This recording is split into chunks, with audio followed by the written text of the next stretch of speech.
Man of the people out here, this is your turf. Yeah, man, this is my hometown, baby. How's it feel to actually be? I'm sure you've dreamed of this for a while. Is it like to actually be going through the motions? It's great. I saw my first UFC fight at Prudential. You know, I saw GSP fight Dan Hardy when I was a kid. Seen a couple more since then. But yeah, it's, you know, I remember being there and being like, I'm gonna fight here one day, and now has come to fruition. So that's cool. Dan Hardy was a little tougher to submit that night than your coach. yeah, it's true. It's true. He's a tough guy. Absolutely. What sparks motivation? You know, bring the kids up there and everything. Do you teach a lot? You know, at your gym? I used to. Actually, I was like the first kids instructor at Miller Brothers MMA, Jim Dan Miller School. Jim will be up here in a sec. I don't teach as much anymore, but it's fun. You know, I want to get the kid excited. You know, it's cool. Have you and Jim fought on the same card before? This is our first time. We've been in the back together a lot. Either I'm fighting or he's fighting, but. First time sharing the octagon, so it'll be cool. That must be pretty special for you, especially him. He's making history again, setting the record for most UFC fights. 100%. Obviously Jersey's got Frankie Edgar, but Jim and Dan Miller, those like big brothers and me, guys I looked up to my whole life. So it's really cool. You know, getting to go around with him. You know, he's a leader and a great guy. Yeah. Talk a little about the last one. Obviously, Sanchez didn't go the way you wanted, but what did you take away from it? You learn every time you're in there. Sick leading up to it. Couldn't perform. But being just seeing more. Every time I get in that cage, I feel like I see more. I get more comfortable. Anytime it goes bad, you learn a lot from it because you'll never forget it. You're embarrassed. You're not happy. So I'd say from that.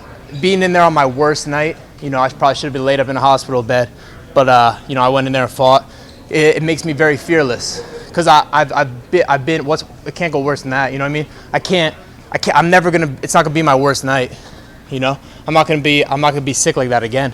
So it gives me a lot of confidence. Feeling good, feeling healthy, going in there. I feel pretty fearless. Can you just talk a little bit about your opponent, Salim? Obviously not as big name as Diego Sanchez, but still a dangerous guy. Yeah, Salim's a tough kid, Polish kid.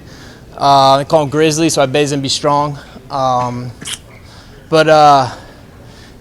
watched him. I think he's tough. Everyone in the UFC is, but I think I'll take him out and finish him. I know what I do. I've been working hard, running hard, training hard, and I'm ready to go. Do you regret taking the fight with Diego because you were really sick? I mean, you mentioned hindsight's 20/20, but at that time, I never would have pulled out, not in a million years. I signed a contract. I'm going to show up, and although I wasn't feeling great, I probably would have done the same thing again, to be honest. But I wouldn't say I regret it. I learned from it.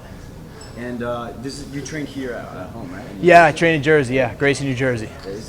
When was the last time you trained in Jersey for a fight? Not my I did the Diego fight and the George Sullivan fight in LA. Every other one's been in Jersey. Is it nice to sort of be back home and get ready for a fight? Oh yeah. Back to your roots? Yeah, man, it's the best. I've been all over the world, and I don't love anywhere the way I love Jersey. I don't love anywhere the way I love Jersey. I got my family here, my friends that are family. Jersey's my home, and I love it. I'm excited to represent and perform in front of these animals. Do you prefer fighting at home or having to go away? Some fighters like it. It was cool not having to take a plane ride. I was able to just drive down 78 and get here. So right now I'm feeling good about being at home. After this one, I think I'd like to do either October in Boston or Madison Square Garden in November. So I like the East Coast. And your career is an interesting case because you were brought in to fight CM Punk. Obviously, you were good enough to stick around in the UFC, but nonetheless, something that you've had to do as you go along is pick up experience. Absolutely. How has that been like? Because it is a very different road than most fighters. Most fighters accumulate a good amount of fights, then get in the UFC. You've kind of had to learn as you go, right? Yeah, absolutely. And it's been interesting. It's been a lot of learning, but I've loved it. I'm happy and willing to, have my whole career be in the spotlight. Go from, I was in here after my first fight. I'd only had my first amateur fight a year before that, and if anyone can handle this, is me. I love it. I'm happy to show my growing pains in front of the world, and I know just myself as a man, as my character, will just continue to grow through this. And not only as a fighter, but as a man, I'm going to keep growing. And I'm happy with it. I wouldn't change a thing. So you wouldn't want the usual road to the UFC? Nah. I'm happy with the way it went. Obviously, more cage experience would be helpful. But I'm learning as I go, and I'm just keep rocking out.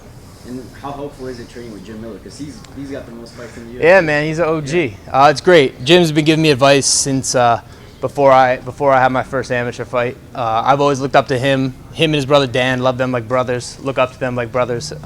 They've been really helpful. Yeah, every time I'm always getting knowledge bombs from those guys. Jim's been able to keep a high level through his age, through all the fights that he's been through. What do you, at an early stage in your career, take from that? Do you think at all about career longevity, or do you just going in balls to the wall all the time? Both. I'm going balls to the wall. Absolutely. You gotta live for today. Tomorrow's not promised. But I see a long career. So kind of both. I'm going balls to the wall, and I'm thinking about the future. What's made Jim so have this longevity? Just Jim Miller. Just Jim fucking Miller. He's Jim fucking Miller. He's a G. He's tough as nails. Hard nosed, just a tough guy. I really couldn't say exactly what it is.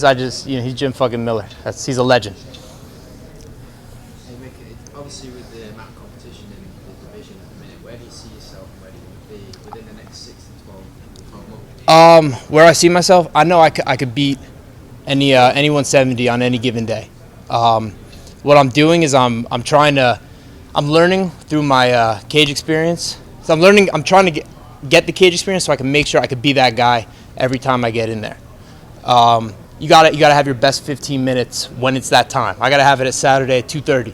I gotta have my best 15 minutes. Doesn't matter how great I was in the gym last week, 2 weeks ago. I need to have my best performance right there. So I'm learning how to make sure I can exact my best me on that time and on that day. So that's kind of where I'm at. I know any given day I can beat anyone, and time will tell. You will see. So your mindset's just focused on now. Yeah, I'm gonna beat Salim Touari. I'm gonna finish him. Whether it's the first round, second round, third round. I like to go in there and murk people and take them out in a minute or two. But I'm prepared for 3.